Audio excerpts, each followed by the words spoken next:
In the New Testament, in the books Matthew, Mark, and Luke, the Last Supper Jesus ate with his disciples in the upper room is presented to us as the Passover meal. Matthew 26, verse 17. Now on the first day of the Feast of Unleavened Bread, the disciples came to Jesus, saying to him, "Where do you want us to prepare for you to eat the Passover?" What I want to point out is Passover is in the evening, the night before the beginning of the Feast of Unleavened Bread. So that statement is incorrect. But either way, they're preparing the Passover meal, and there's something I want to bring to your attention. The wording that says the Feast of Unleavened Bread, and we're going to come back to that. And now we're going to jump back to the Old Testament, to the book of Exodus. Exodus 4, verse 22. Then you shall say to Pharaoh, "Thus says YAH, Israel is my son, my firstborn." So all of Israel is called YAH's son, and all of Israel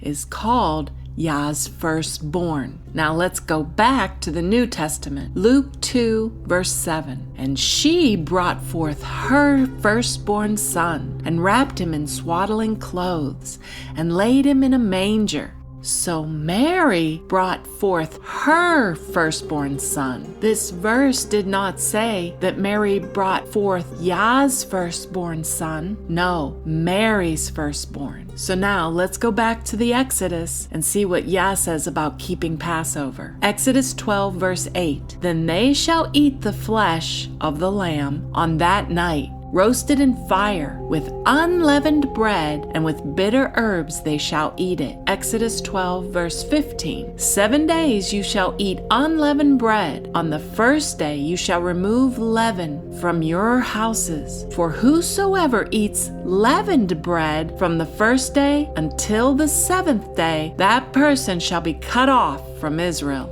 So remove leaven from your houses and do not eat any leaven. Now let's go back to the Passover that was being kept with Jesus and his disciples in the upper room. Matthew 26, 26.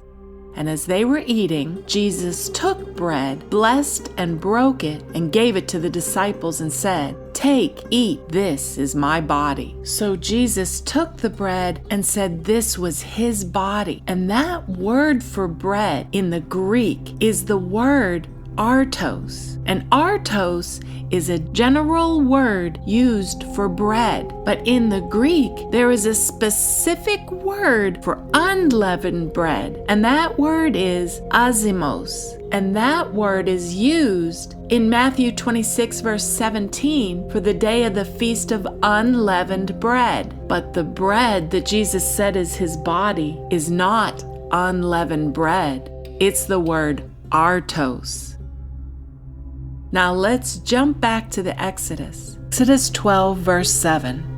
And they shall take some of the blood from the lamb and put it on the 2 doorposts and on the lintel of the houses where they eat it. The blood was not to be drunk, it was to be placed on the door. Now let's jump back to the New Testament with Jesus and the disciples in the upper room. Matthew 26, verses 27 through 28. Then he, Jesus, took the cup and gave thanks and gave it to them, saying, "Drink from it, all of you, for this is my blood of the new covenant, which is shed for many for the remission of sins." So Jesus says, drink the blood.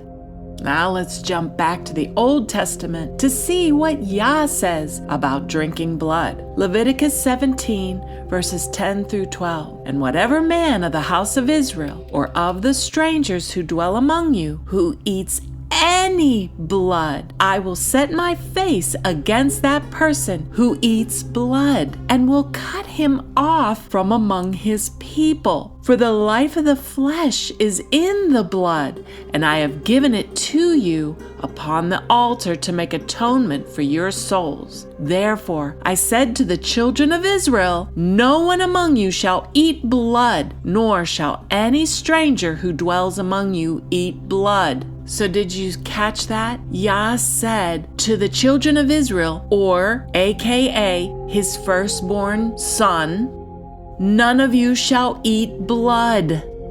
So the firstborn son of Mary on YAH's Passover, gave leavened bread to his disciples and said, "Eat it, this is my body."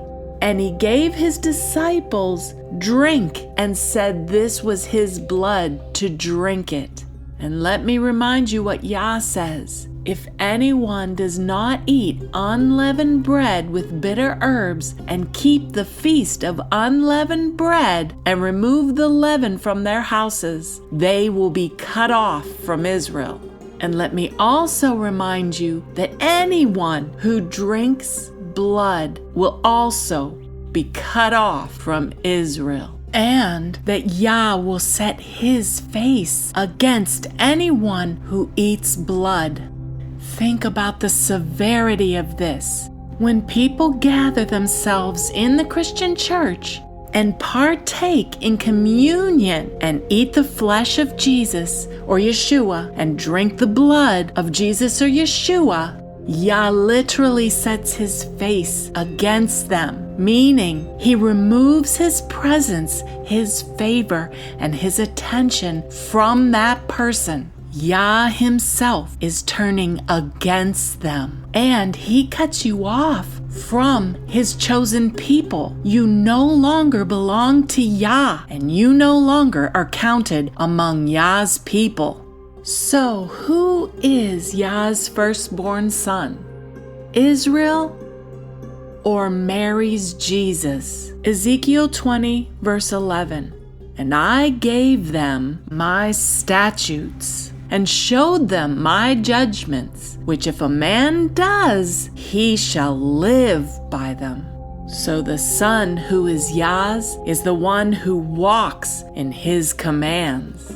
Hosea 1 verse 10. Yet the number of the children of Israel shall be as the sand of the sea, which cannot be measured nor numbered. And it shall come to pass that in the place where it was said to them, "You are not my people," there it shall be said to them, "You are sons of the living Elohim."